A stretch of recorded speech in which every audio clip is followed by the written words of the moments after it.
Hi everyone, it's Angela Giles Klocke with scarsandtiaras.com, and I'm going to keep it brief today, and I also know I say that all the time and then I don't, but I'm going to try. So earlier today I witnessed an accident, and this accident happened within a few hundred feet of me, and I saw down to the detail the things that happened. And as I pulled off to the side of the road and sat there for a little while, the thought occurred to me that all I wanted to do was run. I wanted to unsee what I had seen and unwitness the whole incident. I felt my heart racing in my chest, and I just felt overwhelmed. I just wanted to get back on track to where I was in my day and just not see any of it, not deal with it, not process it, none of it. I didn't want to deal with it.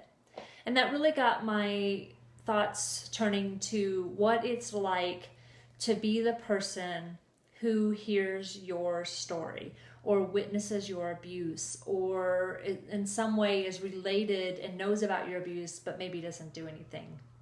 And the reason why I started thinking about that and decided for that to be our topic for today is because I realized that we carry a lot of anger that is often not directed at our abuser, but at the people who knew that things were going on and maybe didn't do anything, or after in the aftermath they weren't there for you, or whatever the case may be. And I was just thinking about how hard it is to know about trauma, to know about abuse, to know about pain, and just have that in your heart, to just know it. And in no way do I, like with abusers who have been abused, and I understand that, in no way do I say it's an excuse to those who knew something and didn't say, or those who weren't there for you. But I have a great understanding for that. And what I really wanted to express to you today is how when you can get yourself to a place of understanding that we want to look away from ugly things. We want to look away from things that break our heart. We all do it, and a lot of it is self-preservation, it's for our sanity, it's just to survive. And when it's somebody you love, it feels more personal that they looked away, that they didn't, it seems like they didn't care. And I want to just speak to that place in your heart that may be carrying that pain or that anger, and just try to encourage you to begin a process of understanding that and letting it go. A place of grace for how hard it is to witness something so heartbreaking that you're paralyzed. Now today with the accident that I witnessed, I did have the forethought to pull off to the side of the road, but I literally had no other thoughts going through my mind other than, I don't want to be here. I didn't just see that. I don't want to be here. And then the things that started going through my mind were, I should turn on the radio. I should stop looking. And I'm watching all of these people rush in and take care of this person, and then I'm thinking, I should go, I'm in the way. And I wonder how often that crosses people's minds. I don't want to see this, or I should move, I'm in the way. I shouldn't be part of this process of whatever this abuse is, I'm in the way. So it's not excusing somebody for looking the other way or what feels like looking the other way or ignoring it, but it's coming to an understanding of how we personally deal with secondary trauma. And secondary trauma is that trauma that you're witnessing where somebody is the first person being traumatized, but you're witnessing it, you're seeing something, and it's your secondary trauma. And you've probably experienced something like that in your life.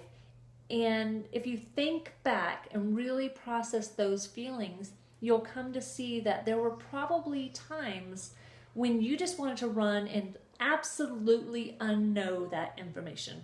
If you could have avoided knowing it, great. I thought about that today. If I had been 5 minutes later or 5 minutes earlier, I wouldn't have even seen that, and I wouldn't have that in my heart. But it is what it is, and I saw it and I witnessed it, and people saw you and witnessed you, whatever you were going through. And I have almost no doubt in my mind that so many of them wish they just didn't know. So as you go into this week, start that process of exploring really what that anger or hurt or heartache that you're carrying might be that has to do with people that you perceive maybe didn't care. Maybe they really felt like they just couldn't do anything and they were in the way, so they stepped back. I don't know your story. I don't know the people around you and what they did, but I do know that in my story, there is a handful of people that I've been able to start really looking at a little bit closer and not feeling anger toward them, but rather understanding that what they were witnessing in my life was overwhelming to them. Yes, I still needed their help. Yes, I still needed their heart. But I don't know how it was they were processing that information. Today I stayed in my car and I wanted to run.